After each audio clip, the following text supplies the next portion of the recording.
Good morning, guys. Bear with me. I'm in a coffee shop and it's raining. And just finished my boxing today. But anyway, today we're going to show you how to get through the rounds of the dispute process. And it's quite tricky. So in this video, I'm going to show with you several roadblocks and clear red flags of the bureaus, and pretty much how to break through those setbacks and basically results for each and every single creditor violation. So it's going to be a video that's a little bit technical, but the purpose of this video is to educate you on the stuff that we're doing. So you may have had Ally Financial, Capital One, Credit One Bank, and other student loans on your credit report. This video is going to show you basically how to get those off. So let's go ahead and dive in. Alright guys, so we're in my Adobe Acrobat and we see a few files, a bunch of files. So we're going to go into these files and I'm going to show you basically some of the stuff that we've been getting back. So before that, let's look at the feedback that my clients are getting. So all the way down here. Alright, so as you can see, this guy, Ramondo, remember I posted a video, I think last week, that talked about how he paid for a premium. He paid $5,000 for my premium service. And yeah, so in a week, he got the results. And you can see it. Let's scroll up. So you can see here, he sent the money. And here's the results. Boom. There. I'm actually waiting for his Experian. I think I have his login credentials, but either way, this is a screenshot. As you can see, Capital One Ally Financial Service, which is a co-branded bank that deals with auto loans. So we got that off. TBMOM, whatever that is. Kind of forgot. Fortiva, Discover Bank, credit card company. We got that off. Right? And I just want to let you guys know that prior to these deletions, he already went through several rounds. Like, we did multiple rounds within a short period of time. Actually, the most rounds within in the entire industry. That's a fact. And we went through a lot of roadblocks, which is precisely why he asked for the premium service, because he saw himself firsthand that this might take a while, even if he hires the best. But he said he wanted to take advantage of the premium service. And then look at this. Boom. This is it. This is the proof right here. So you could see these deletions right there. Okay. Now let's go look ahead at Stephanie Ortiz. Look what she wrote. She went ahead and sent me these deletions. Look.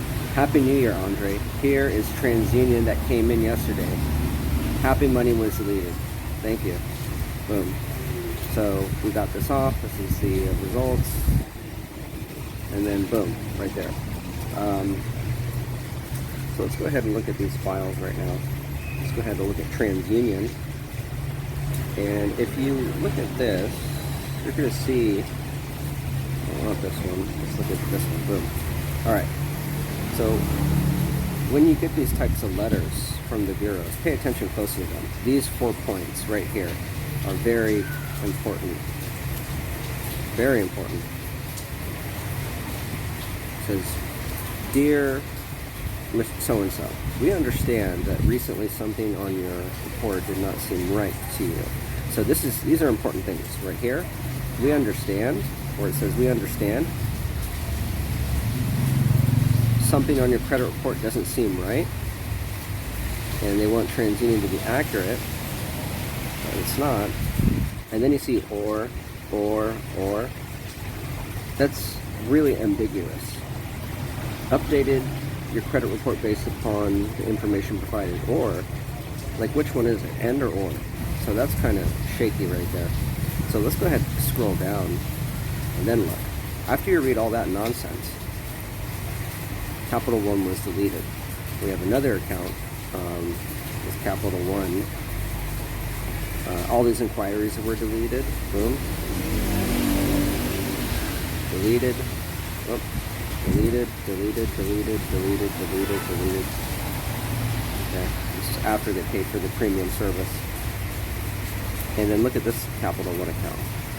this Capital One account is reported pretty much the same way the other Capital One account is being reported. Late payments, okay, closed, okay, so many violations. So based upon the fact that they said this is accurate, based upon how we disputed before, we can get this off, because they still have not addressed how they verified it.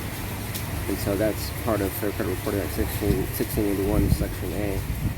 And they haven't. So we're going to go ahead and remove this one off. The same thing happened with the other bureau up here.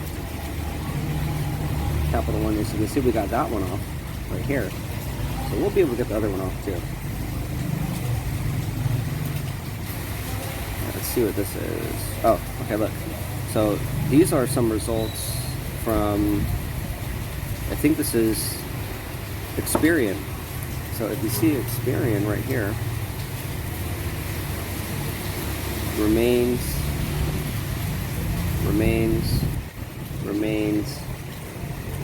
okay.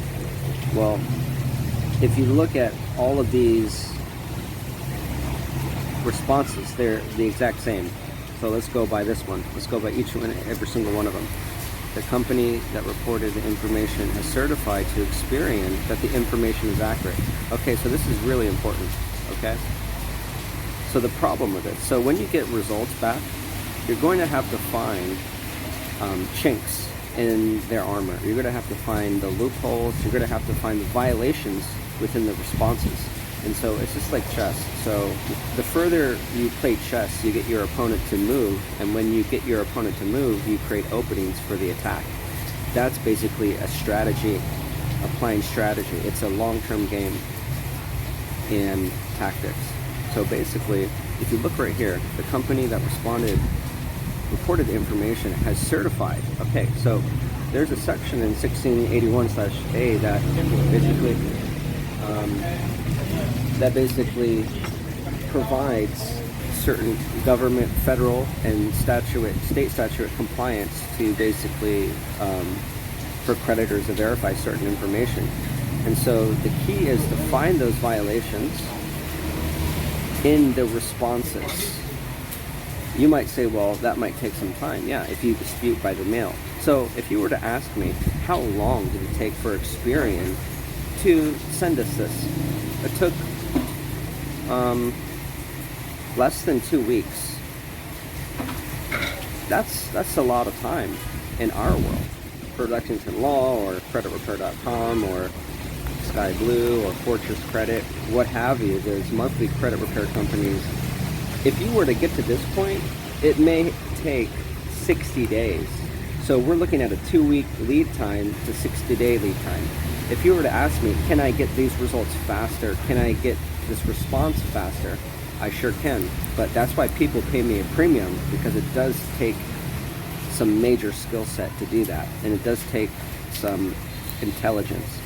And so just like anything in life, you have to pay for what you get. So anyway, the company reported this information certified with Experian. Well, we have the right to basically, open that chest up, crack into that, and verify the methods they use to verify. And they have to be compliant. And that's a really technical task. You guys probably know how to do that. And knowing how to do it and then actually doing it and being successful are two separate things. So, and if you know how to read this report, if you know how to read this, they're giving you keys on how to do it. It says, please review your report for details. That's the keynote. That's the secret. There's basically hints in this report that are giving you the answer. You just have to look for them. And so you'll see first, these are two different accounts, but they basically responded the same way. Now, JP Morgan Auto, okay, Chase Bank, says the company reported the information, same thing. Okay, you can still question the methods they use to verify that information. And, there's other violations too, I'm not going to discuss all the violations because I'm telling you, if we look at these 3 accounts, I already found 15 violations. 15 solid violations. And if you're good like me, you'll be able to find that, because that's like master level.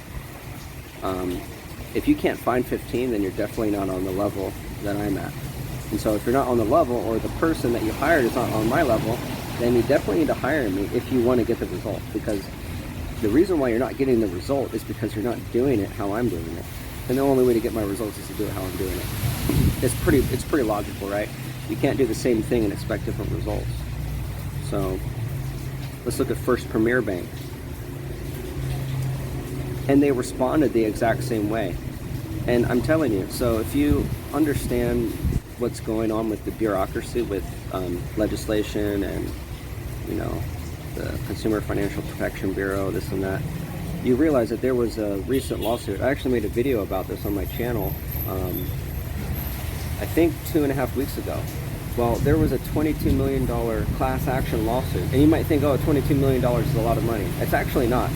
Considering the fact that this company is a multi-billion-dollar company, and they have made data breaches that exceed hundreds of millions in damages, to settle for a small class action lawsuit of $22 million is completely minuscule and insignificant.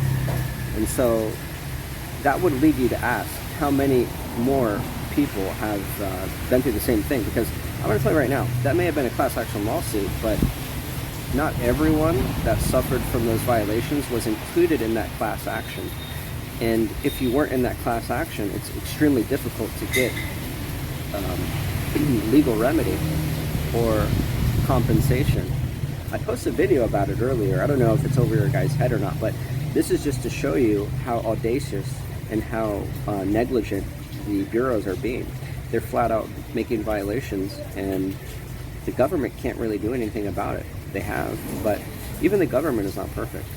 So it's a process. It's pretty transparent, and they give you a method on how to go after these creditors, but you can't just expect the government to do everything for you. It's not going to work. You're going to have to hire a professional, right? Just like you go to court, you have a problem, you can't expect a lawyer to do everything for you unless they're really good. You can't expect the judge to do your homework for you. The judge is going to look at 2 sides of the story and basically make a verdict. Okay, this is an important one. Bank of America. See, it says information. Let's go back. Erase this up. So, Bank of America. Information on this item has been updated. Please review the report for details. So this is how you combat this. So when Bank of America makes updates, you're going to have to track that, because there's actually a section in 1681, Section A, that states no adverse action should come to, and I'm not, repeating it word for word, but I'm just giving you the basic understanding of it. You're not supposed to face any adverse action due to the misreporting of information. And so what that means is, say for instance, a certain item was reported a certain way 6 months ago, and the creditor changed it without your written consent or following government compliance. Well, that's actually a violation, right? And so the trick would be to prove it. How would you prove it? Well, we know how to prove it. We have the software and the artificial intelligence to do that, and we have the skill set. And so you're going to have to go back and rescind, logs and logs of past data and also real-time information. So again, like if you don't know how to do that, definitely want to hire us. But like I said, this report, this update gives you hints on how to, like if I'm looking at this report right now, it's showing me how to fix everything. This right here, the top, this, all this information, these are hints.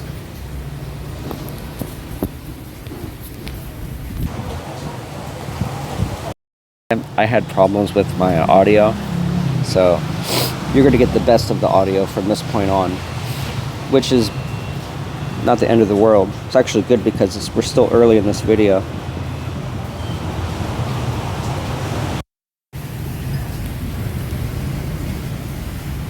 And yeah, so as you can see here, I wrote some notes. This is a letter back from Experian, and like I said earlier, there's hints that Experian gives you on how to basically, whether they do it intentionally or not, it doesn't really matter, because when I look at this report, I'm finding key access to go to the next level of dispute and pretty much erase all these things.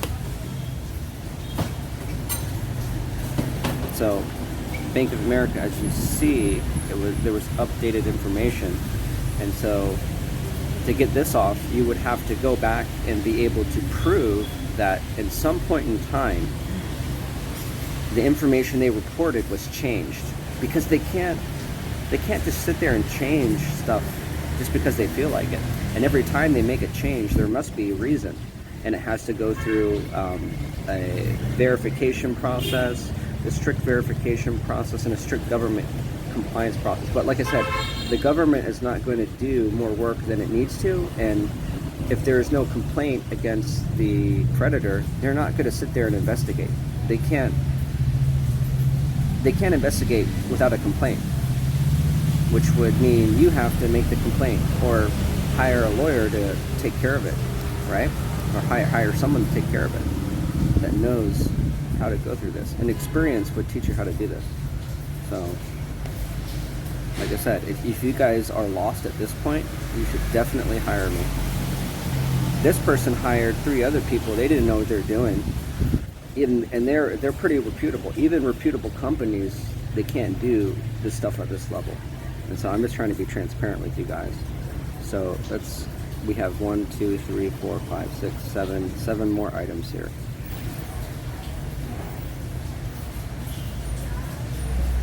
But you guys can notice a trend here, here, and here, and here, and here, and here. They're pretty much responding with the same shit.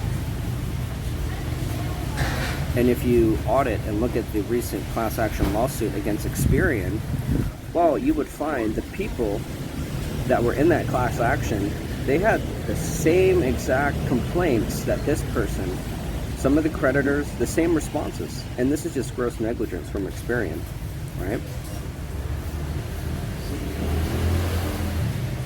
Okay, Trust Bank. Let's move on to this one. The information you disputed has been verified as accurate. Okay, again, how did they verify this? You're supposed to receive a scope of the investigation as per Section 1681, Section Subdivision B, and if you have not, and that has to be in the form of a letter in writing. And here's the thing, let's say you got that. How could they prove that they sent it to you? I mean, in my mind, the only way they could prove that is if they would send you an email, and you know, email would be the best way. Mail, it's unreliable. So if you want to make that complaint against the bureau, you can. It works, but it's not as easy as knowing what to do. It's knowing how to do it. Knowing what to do and knowing how to do it are 2 different things. It's just like if you have the recipe to make a cake, that doesn't mean you know how to make it. It just means you know the ingredients. To make it, you need to know, you need experience. You need an instruction manual.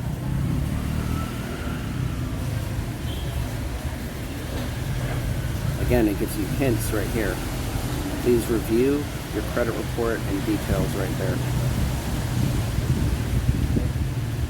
Again, TBO is updated. The item you disputed has been updated. Okay, you need to check back and look at the history of the reporting. A great way to do this would be, you know, real-time credit monitoring, if you guys know what that is. And again, all these are being the same thing. So let's get out of this, let's go back, let's go look at another report. see if this one is different. Okay, look. No, not that one. Oh, some results. Okay. So these are the results from TransUnion. And again, look at the crazy verbiage here. Look how crazy they are. Look. It says, we understand that recently something in a credit report didn't seem right to you. What do you mean didn't seem right? I mean, it was a clear violation. Like that's basically saying a legal way of saying they know we are right. But you have to understand, prior to this letter, the bureaus were saying, oh, the creditor verified it as accurate. So it takes two to tango. Number one, if a creditor receives a complaint against a consumer to which there is a violation in the accuracy of reporting, then the creditor has to prove to the bureau that is accurate. Well, here's the thing: the bureau has to follow what's called government compliance, and so based upon the fact that you received a letter from TransUnion that stated the information, we understand that recently something on a credit report doesn't seem right to you, basically means they're fucking hypocrites. It means that they lied to you. This letter proves it, that they were wrong. The first letter you got, they were lying to you. And now you're basically backtracking on their feet and saying, oh, now we understand you were right. And it says, we take this matter seriously. No. Now you're taking it seriously. You want to know why they're taking it seriously? Is because my legal team was after them. They'll take it seriously when it gets to that level. Now look at this. 1 through 4. It says or. Or. That is so ambiguous. It's not specific. That's too open-ended. This can be misconstrued, and it's not clear and precise. And so this is definitely a problem right here. And these are some of the things that my legal team is taking to legislation. But it's really difficult to change because these bureaus are flat out denying your rights. So let's look at number 1. Updated your credit report. Our investigation of the dispute you submitted is now complete. After a review of your dispute and any provided documentation, we took one or more of the following actions. Updated your credit report based on information you provided. Or, or. It's bullshit. Now look at their investigation results. As you can see, deleted.